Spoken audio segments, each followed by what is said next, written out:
Om Namo Bhagavate Vasudevaya. Om Namo Bhagavate Vasudevaya. Om Namo Bhagavate Vasudevaya. We are continuing with Bhagavad Gita as it is, chapter number 3, text number 17. Yastvatmarati eva syad atma triptascha manavaha atmani eva cha santushtas tasya karyam na vedyate. Translation and purport by Srila Prabhupada. But for one who takes pleasure in the self, whose human life is one of self-realization, and who is satisfied in the self only, fully satiated, for him there is no duty. Purport. A person who is fully Krishna conscious and is fully satisfied by his acts in Krishna consciousness no longer has any duty to perform. Due to his being Krishna conscious, all impiety within is instantly cleansed, an effect of many, many thousands of yagna performances. By such clearing of consciousness, one becomes fully confident of his eternal position in relationship with the Supreme. His duty thus becomes self-illuminated by the grace of the Lord, and therefore he no longer has any obligations to the Vedic injunctions. Such a Krishna conscious person is no longer interested in material activities and no longer takes pleasure in material arrangements like wine, women, and similar infatuations. Om Agyanatimirandasya Gyananjana Shalakaya Chakshur Unmilitamena Tasmai Shri Gurave Namaha. First of all, a very happy Krishna conscious New Year to all of you. May 2024 be the most happy, healthy, and not only that, even full of bhakti yoga in our lives. So I'm very grateful to all of you for joining the class every Sunday at 8 a.m. EST. So now we are continuing with Karma Yoga, chapter on Karma Yoga. And today's verse that we took very clearly gives us, you can say, a formula for how to be completely satisfied. Unfortunately, because of the situations or conditions or conditioning in this material world, most people are not happy. They are not satisfied, not peaceful. So Bhagavad Gita is teaching us how we can achieve that complete satisfaction where nothing can bother us. You know, there's no anxiety, no depression, nothing at all. As we see in the purport, Srila Prabhupada explains that the human form of life, which has philosophical intelligence, right? We human beings have that intelligence by which we can discriminate what is right and what is wrong. Not only that, we can also understand what is my goal, what is my purpose, how can I break the cycle of birth and death, the cycle of misery. So human life is meant for self-realization, understanding the self, not just eat, sleep, and be merry. That even the dogs and the cats and the animals, they also do. They eat, they sleep, they have babies, they defend themselves. But we are above the animals because we have that intelligence by which, by using that intelligence, we can realize ourselves, become, as Prabhupada says, fully Krishna conscious. Who's Krishna? The Supreme Lord. So our goal should be to become conscious of him completely. Only then we will be fully satisfied. Otherwise, these material things, they will give us temporary satisfaction. But if we want permanent and complete satisfaction, then there is a process to follow. How do we do that? By following the rules and regulations. Now, if I want to drive safely on the road, I definitely need to follow the rules of the state, the traffic rules. If I do that, then I will be safe. So, similarly, for this human form of life, we have Bhagavad Gita, which is the owner's manual, which gives us some rules to follow. And when we follow these rules, in association with like minded people, those who want to understand themselves, those who are interested in bhakti yoga. And then when we follow this process in their association, then gradually we can become fully conscious of Krishna. Now, what exactly, now we keep talking about Krishna consciousness. What is it? You know, we have heard from the Bhagavad Gita, and we'll hear more also in other chapters that Krishna is the Supreme Lord. He is situated in our hearts as the super soul, or we call the Paramatma.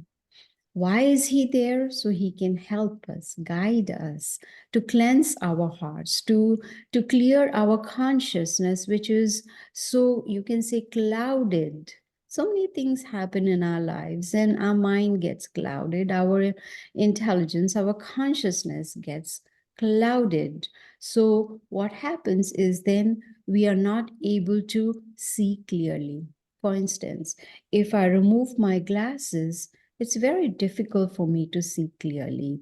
So these glasses, they help me to see clearly, to read clearly, to see people clearly, right? Similarly, if we put on the glasses of Bhagavad Gita, if we start seeing the world through the eyes of the Bhagavad Gita, through the glasses of Bhagavad Gita, then we will have a clear understanding. Then there's going to be a clear picture. You see, and the first step is not only to take on this knowledge of Bhagavad Gita, but understand our position. Just like when we apply for a job, we are very clear about our position. Am I joining as a finance manager, marketing manager, as a secretary, assistant, HR, whatever position it may be, we are very clear about it. It's not that in the interview, when we pass the interview, we are told, okay, from tomorrow, join the company as finance manager. And the next day when we go and attend, go to our job, and we are told, no, you are a marketing manager. It's like, excuse me, I joined as finance manager. We are very clear about our position.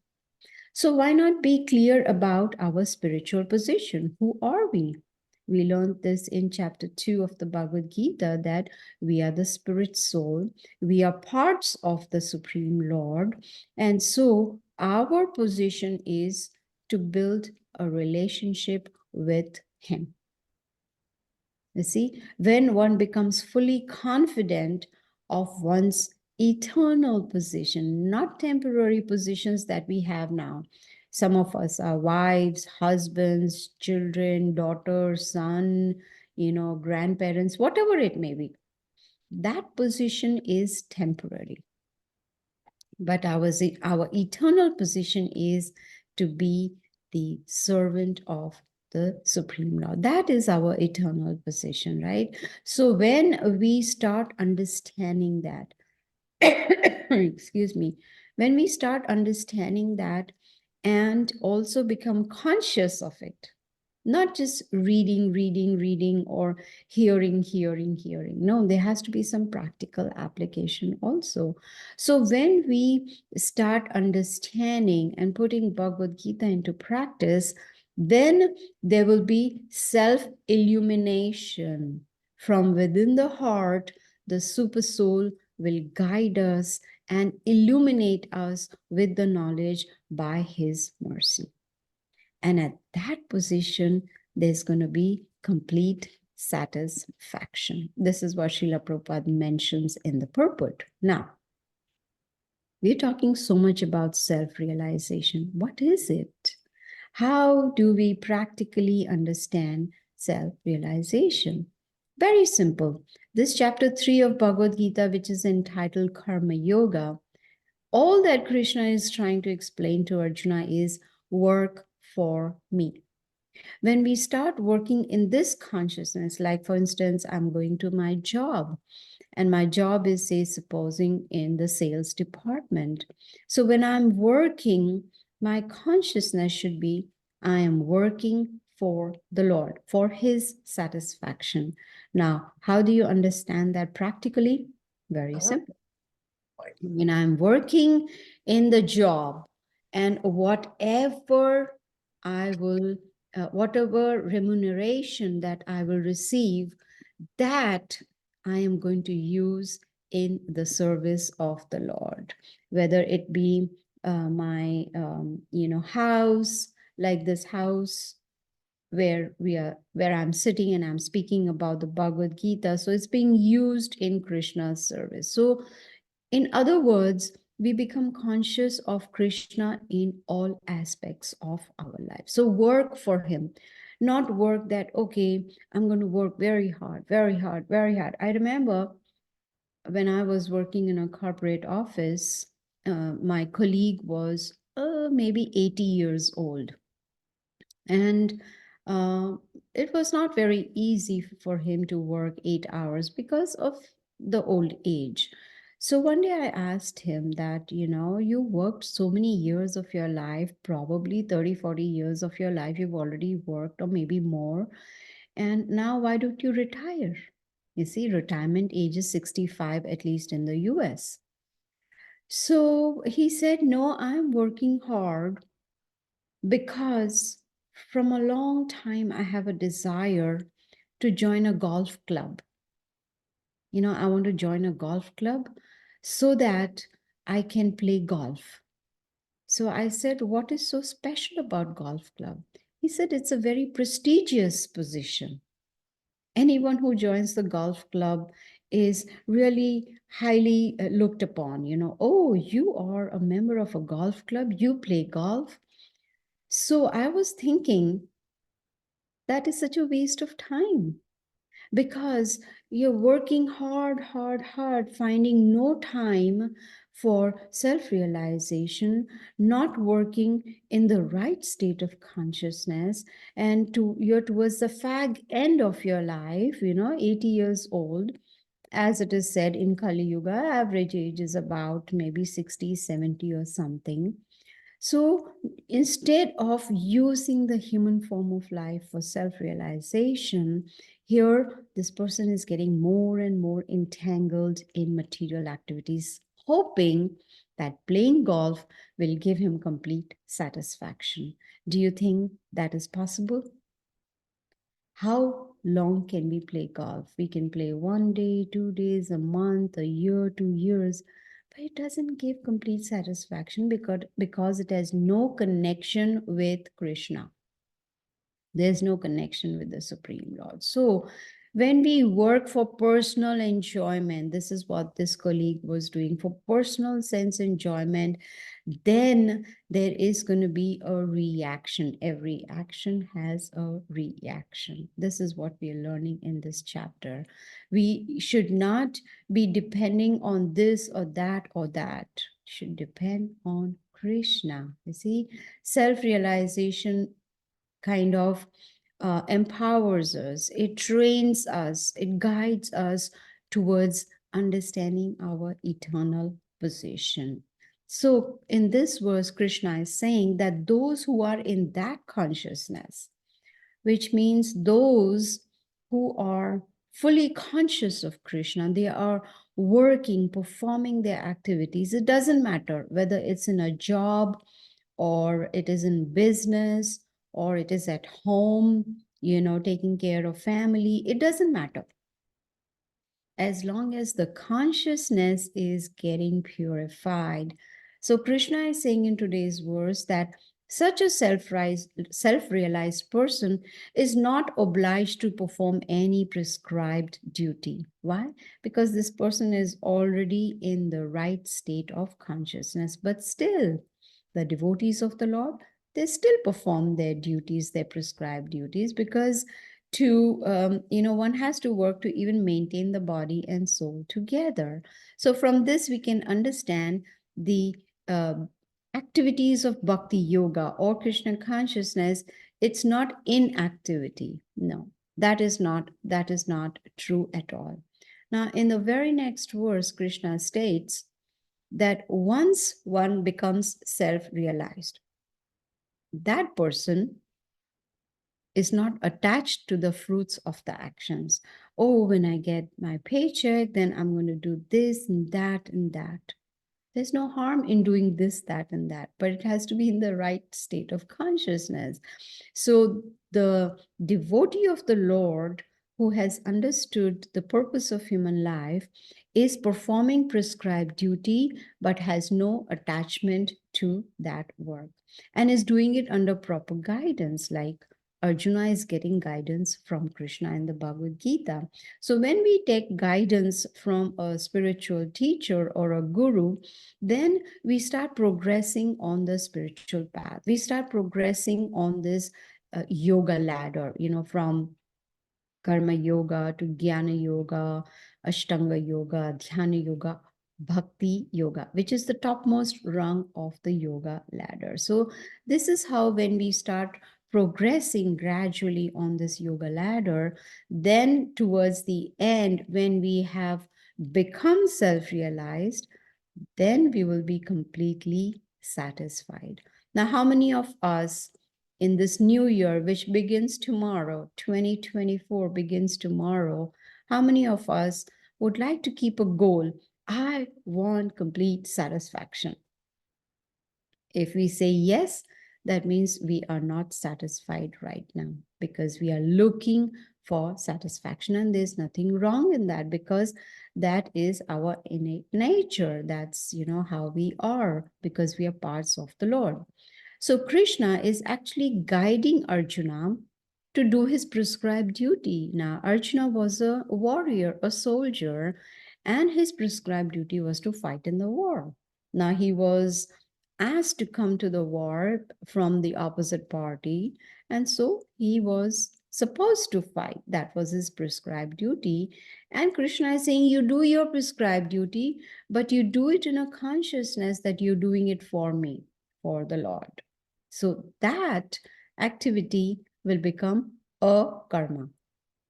So there's karma, akarma, vikarma. Karma is performing activities according to the scriptures. Akarma is performing activities according to the scriptures, but not getting attached to the results of such activities.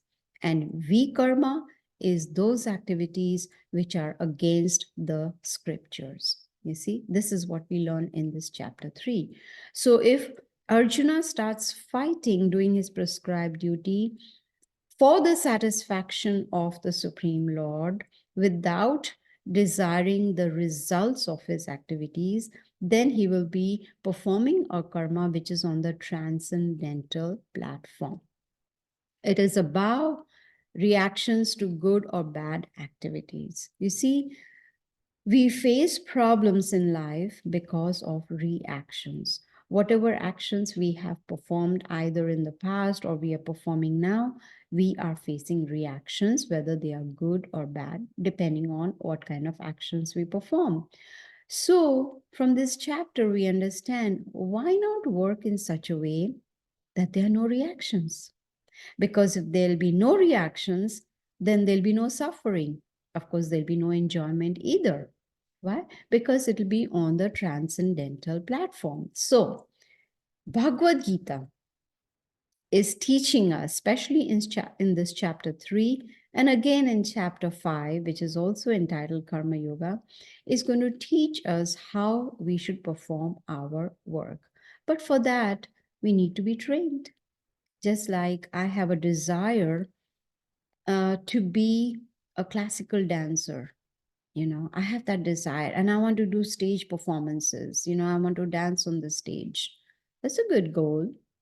But for that, there has to be, first of all, knowledge. Second, I need to approach a teacher who is well versed in that classical dancing. And thirdly, I need to be trained for hours and hours every day before I can become qualified to do a stage performance. You see? So, also for self realization, we definitely need knowledge, we need training, and we need guidance. Then we will get complete satisfaction. Excuse me. Now, in the very next verse, Krishna gives an example to Arjuna about King Janaka. King Janaka was the father of Mother Sita, who was married to Lord Ramachandra. So he gives the example to Arjuna saying that King Janaka was self realized. There was no need for him to perform any prescribed duty because he was on that transcendental level. But still, he performed his prescribed duty to set an example for his citizens because he was at that position of a king, which is a position of responsibility. So, the position of father and mother, the king, the spiritual master, they all, or the political leaders, they all in a very responsible position where the dependents are looking up to them for self-realization. You see? So Janaka Maharaj, the King Janaka, he was a pure devotee of the Lord, and he taught his subjects, his citizens, by his own example. So Arjuna is being asked by Krishna to fight the battle for the pleasure of Krishna, to teach people how to work in that consciousness, how to teach people that we should perform our activities for the satisfaction of Krishna. Srila Prabhupada gives very nice example. Excuse me. Just like I have a tree in my backyard, and I want that tree to flourish, produce lots of leaves and fruits and flowers, whatever it may be. Now I have two options. I can either water each leaf, each flower, each fruit. That would take me a very long time. Or I can water the root of the tree. Once I water the roots of the tree, the whole tree will get the nourishment from the roots. You see? That is common sense. That is intelligence. Similarly, instead of trying to satisfy my hands and my eyes and my ears and my legs, I start putting food here, there, everywhere, thinking that it'll bring nourishment to my body. It will not. But once I put the food in my mouth, it goes to the stomach and it gets digested there, and the whole body gets energy and nourishment. Similarly, instead of trying to, satisfy this sense, that, why not satisfy the Supreme Lord Krishna? When we do that, then we automatically get complete satisfaction, you see. Arjuna, we saw in chapter 1 and beginning of 2 also, where he does not want to do his prescribed duty. He's giving excuses to Krishna.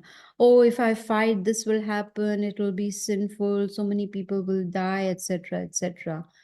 But his arguments were not, really making much sense, in the sense that he was finding excuses, hoping that he will not have to fight. But Krishna knows. He knew that there are irreligious people on the other side of the battle, and they need to be vanquished. Of course, effort was made that the war does not take place. The 5 religious brothers, the Pandavas, they agreed, yes, we don't want fight. But the irreligious people, they said, no, we want to fight. So the war took place, you see. Why? Because the other party, the irreligious party, did not want to have peace between the two parties. So here Krishna is advising Arjuna by giving him this knowledge of Bhagavad Gita, explaining to him that it's very important to do one's prescribed duty. Otherwise, in the next verse, he explains to Arjuna that whatever action a great man performs common men follow. If the king is going to, behave in a certain way, the citizens are going to do the same because they are following the example. That is why the leaders have to set very good examples. You see? So only when they set a good example, only then will the dependents follow. So similarly, whoever is teaching, whether it is material knowledge, spiritual knowledge, whatever it may be, one needs to practice before preaching. The teacher who's teaching Bhagavad Gita should be following the Bhagavad Gita. You see? So here Krishna is saying that the leaders, they should set a very good example so that common men can follow. And on the spiritual path, similarly, the spiritual leaders should set an example so that the other devotees, they can also follow. Then there's going to be complete satisfaction. See, Krishna in the next verse says, I don't need anything. He is the Supreme Lord. He has everything. He does not need our bhakti. He doesn't need for us to perform bhakti yoga. He doesn't need for us to chant or, read Bhagavad Gita, understand. He doesn't want anything. He is Atmaram. He's completely satisfied. He doesn't need to perform any duties. He doesn't need to work. He says, I don't need to, but still I am engaged in my prescribed duty so I can set an example. So that people in general will say, oh, God does this, so we should also do this. So when he came 5,000 years ago, he would wake up very early in the morning, 2 hours before sunrise, and he would sit down and he would chant. He would chant his own names just to set an example that we should wake up early in the morning and we should chant the holy names of the Lord. Hare Krishna, Krishna Krishna, Hare Hare, Hare Ram, Ram Ram, Hare. That is the formula for complete satisfaction. See, he is the Supreme Lord. He's the controller. He's the greatest of all leaders. He's worshipable. He's the Supreme Director. He's the sanctioner. No one is greater than him. He's the cause of all causes. Still, he performs his prescribed duty to set an example. For instance, to set an example, being the Supreme Lord, he still accepted a bona fide spiritual master, a guru, to show us that just like we need a teacher in all different aspects of our lives, whether it's dancing, music, karate, judo, software, whatever it may be, we need a teacher. Similarly, even to understand spirituality, we need a teacher. So he's setting an example for us. And then Krishna says, if I did not perform my prescribed duties, then others would also avoid performing their own prescribed duties. Why did Krishna come down 5,000 years ago? Yada yada hi dharmasya glanir bhavati bharata. He came down because there was a rise in irreligion. Religion was going down. There was a rise in irreligion. To establish religion back in this material world, he came down. Paritranaya sadhuna vinashaya cha dushkrita. Dharma samsthapanarthaya sambhavami yuge. Dharma samstha. He wanted to establish religion because it was gradually going down and down and down. So he descended to establish religion, and that is why he followed prescribed duties. He followed certain rules and regulations. There's no need for him to do that. But yet he followed those rules and regulations. See, he's the greatest authority. So it behooves us to follow his example. You see, if everybody starts following their prescribed duties, then it'll be possible to avoid social disturbance. Srila Prabhupada explains. Because these rules and regulations, they are meant to bring peace and satisfaction in our lives. As I gave example of traffic rules, when we are driving on the street, if we follow the traffic rules like stop at red light, go at green light, give a signal while turning, etc., etc. When we follow these traffic rules, then we can drive very peacefully. There's no danger. Everybody is following the traffic rules. So, if everybody starts following the rules and regulations given to us in the Bhagavad Gita, given to us by the Supreme Lord, then there's going to be peace and there's going to be complete satisfaction. You see, regulations are very, very necessary. So, the Lord within the heart is guiding us, but He still gives us the freedom of choice. We learn in chapter 15 where Krishna says, Sarvasya chaham hridi sanivishto, mataha smriti jnanam apohanam cha. He says, I am situated in everyone's heart. And he says, from me comes remembrance, knowledge, and forgetfulness. So, based on our choice, we choose what do we want to do? Do we want knowledge about Bhagavad Gita, about Krishna? Do I want to forget him? Do I want to remember him? Based on our desires, he will guide us from within the heart. You see? So, he being the father of all living entities, he's there, he's guiding us. So, if we follow in his footsteps, or excuse me, if we follow in the footsteps of his representatives, like we call the whole parampara, Guru Parampara, then we will be peaceful. You see? So, Srila Prabhupada explains in verse number 25 in the purport that the actions that are performed by a devotee of the Lord, which means someone who is trying to be conscious of Krishna, those activities are very conducive for self-realization. The actions may look the same. I'll give you an example. Like Prabhupada gives. Two people are working in the same office. They're doing the same job. They both are probably, of course, in the same department, exactly same job they both are doing.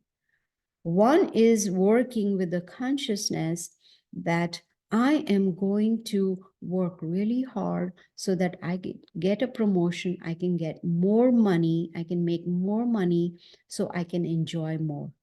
I can go to more vacations, or I can buy more things, etc., etc.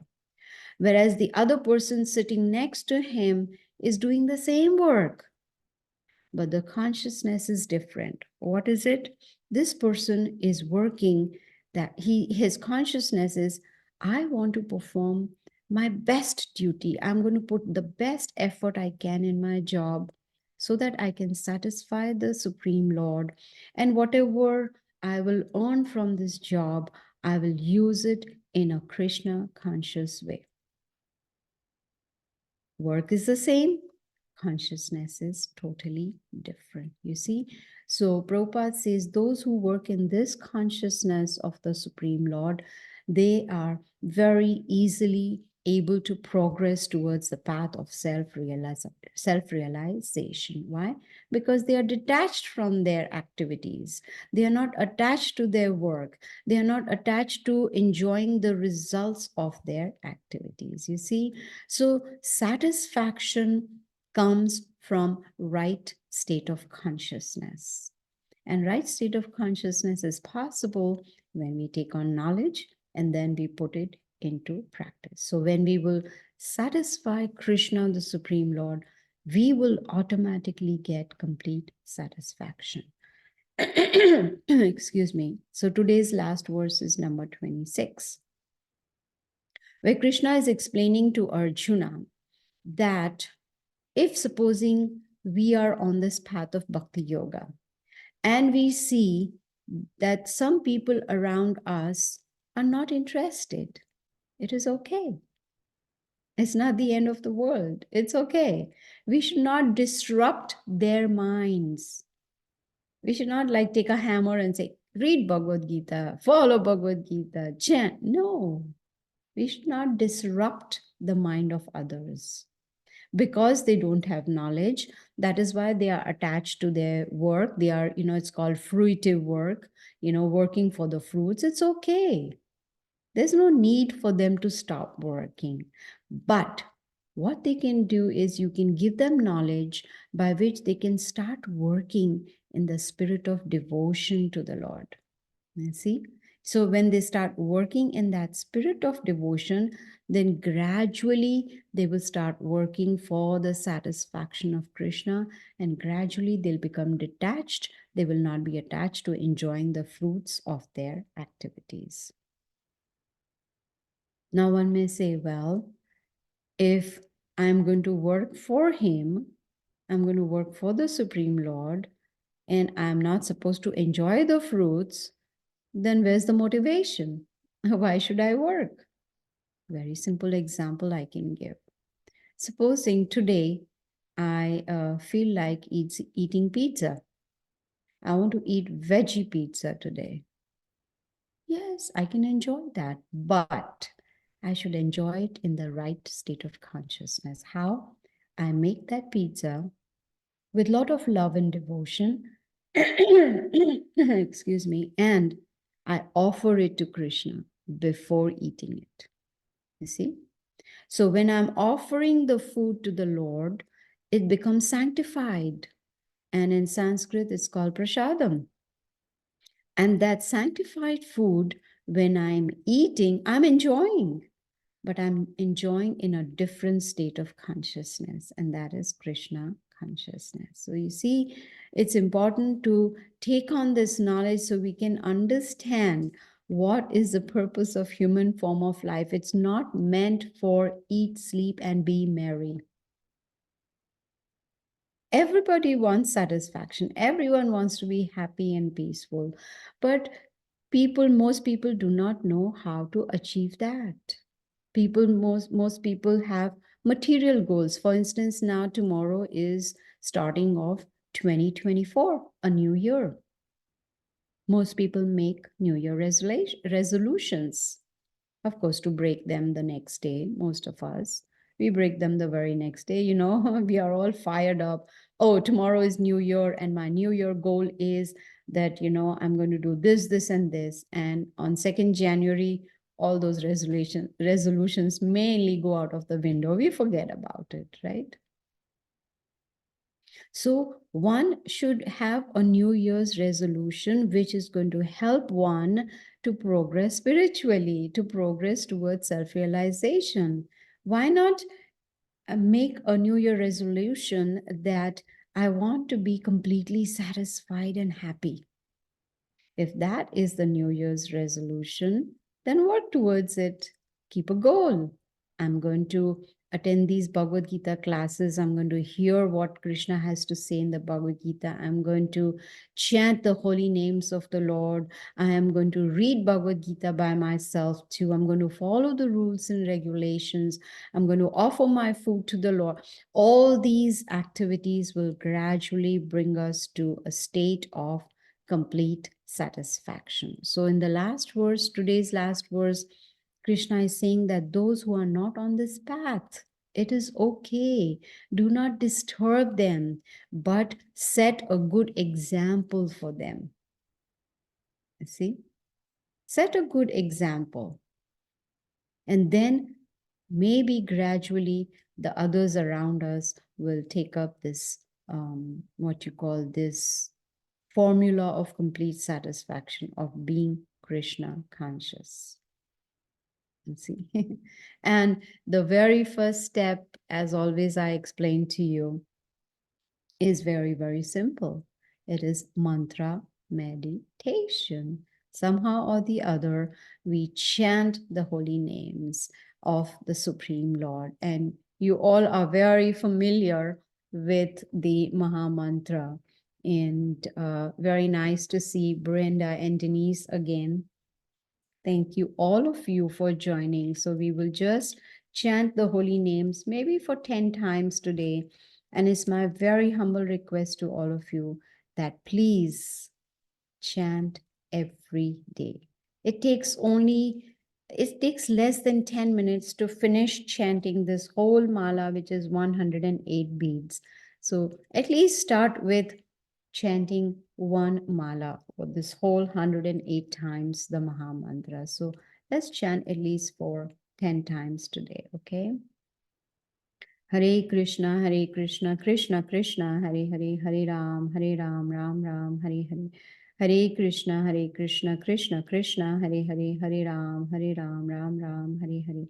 Hare Krishna, Krishna Krishna, Hare Hare, Hare Ram, Ram Ram, Hare Hare.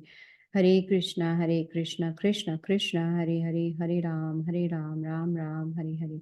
Hare Krishna, Krishna Krishna, Hare Hare, Hare Ram, Ram Ram, Hare Hare. Hare Krishna, Krishna Krishna, Hare Hare, Hare Ram, Ram Ram, Hare Hare. Hare Krishna, Krishna Krishna, Hare Hare, Hare Ram, Ram Ram, Hare Hare. Hare Krishna, Krishna Krishna, Hare Hare, Hare Ram, Ram Ram, Hare Hare. Hare Krishna, Krishna Krishna, Hare Hare, Hare Ram, Ram Ram, Hare Hare. Hare Krishna, Krishna Krishna, Hare Hare, Hare Ram, Ram Ram, Hare Hare. So you see, it's not difficult at all. So maybe we can make this a New Year's resolution that we chant this Maha Mantra every day. So I'm going to stop here now at verse number 26. If anyone has any questions or comments, you are very welcome to ask. Thank you all so much.